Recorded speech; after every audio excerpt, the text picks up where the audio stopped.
Shreddies joins trail mix in these quick and easy to make bite-sized treats, perfect for breakfast on the go or as a snack, and under 300 calories.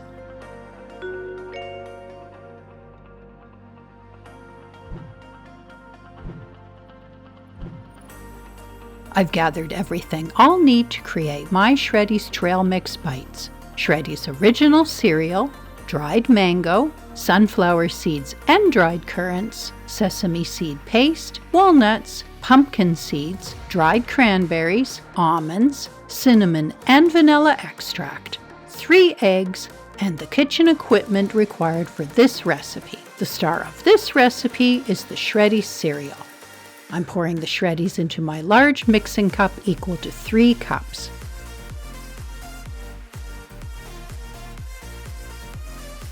Then, pouring the 3 cups of Shreddies into my large mixing bowl. Dried cranberries, 1/3 of a cup. Pumpkin seeds, 1/4 of a cup. Dried currants, 1/3 of a cup. And sunflower seeds, 1/3 of a cup. Join the Shreddies. The next 2 ingredients require a little extra preparation. First, the whole roasted almonds, 1/3 of a cup. I'll give these almonds a rough chop to break them up into various sizes. Securing the knife in place by pressing the tip end into the cutting board and pivoting the balance of the knife while chopping effectively completes the task before adding them to the other ingredients.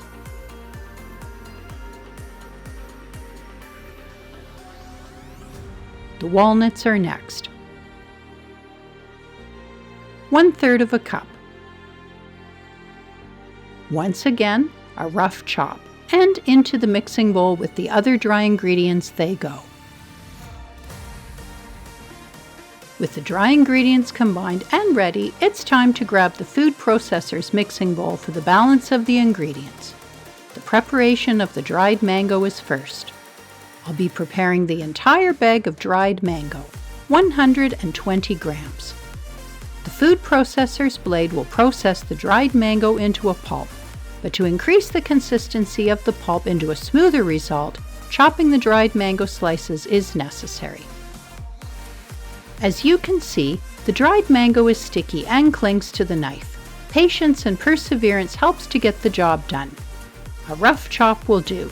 The chopped pieces of dried mango of various sizes is easier for the food processor to process than the large slices. Once the food processor's bowl is fitted into the base and the lid is securely twisted and clicked into place, it's time to process the dried mango. At first, the dried mango pieces dance around the bowl, appearing to evade the blade. But with time and patience, you'll soon note the mango turning into a thick pulp that clings together. With the blade turning, I'm adding 1/2 teaspoon of vanilla extract and 1/4 teaspoon of ground cinnamon. Next, the tahini, also known as sesame seed paste.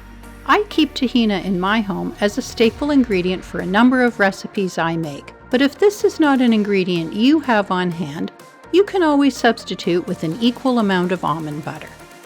I'm adding 1½ tablespoons.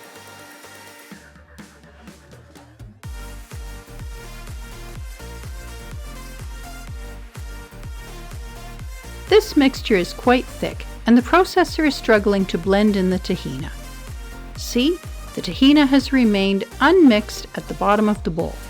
I'll scrape the sides of the bowl with a rubber spatula, mixing the tahini into the mango paste, softening the blend a little and making it easier for the processor to complete the mixing process. The egg preparation is next.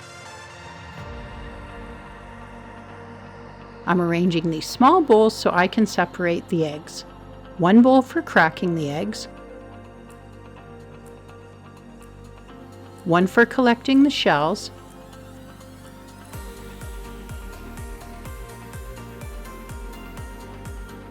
1 to collect the yolks, and 1 to collect the whites. You might wonder why I'm separating the eggs this way. If I separate the yolk from the white in a bowl of its own, and the yolk accidentally breaks open into the white, I can set that cracked egg aside for another purpose and select another egg to separate without spoiling the previously separated egg whites. This is the purpose of separating each egg into an empty bowl rather than over the bowl of egg whites.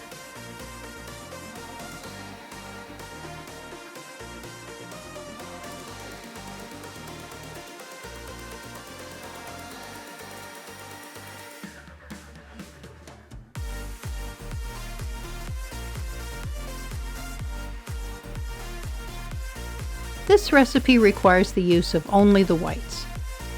With the processor running, I'll add these 3 egg whites through the lid's open collection tube.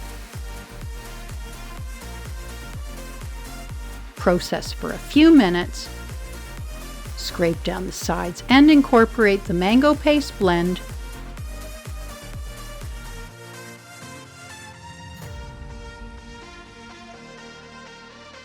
re-lid, and continue for a few minutes until smooth. While the processor blends the mango egg mixture, I'll preheat my oven to 250 degrees Fahrenheit or 120 degrees Celsius.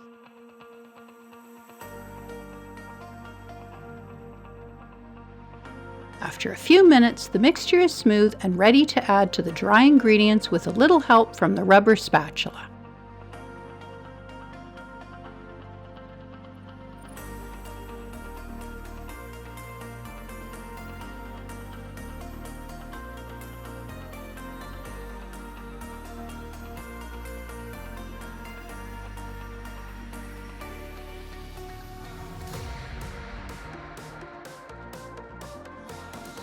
After a thorough mixing, the ingredients pull together in a sticky mass.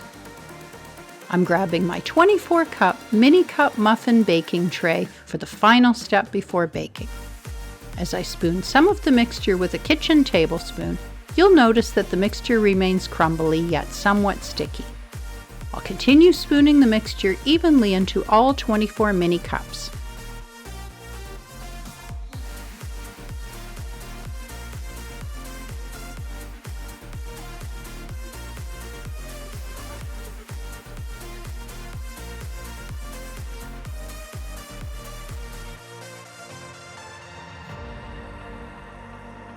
If the mixture begins to cling to the spoon, a second spoon can be used to free the mixture from the first spoon.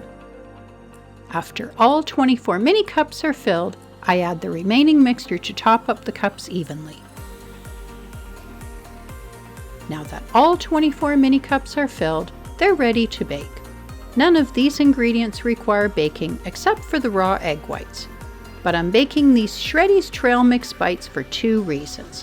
1, because the egg whites require heat to ensure the egg white is safe to eat, and 2, to bake the bites a little so they'll stay in a cluster without falling apart. This is why I'm baking the Shreddies trail mix bites at a low heat of 250 degrees Fahrenheit or 120 degrees centigrade for 15 minutes so they'll bake a little without browning. After 15 minutes, it's time to take a peek and see if these bites are ready. These look perfect. The egg white is cooked and shiny, and the Shreddies remain the same golden color. Just look at these delicious bites. I can't wait to try one. And this one's for you. Enjoy!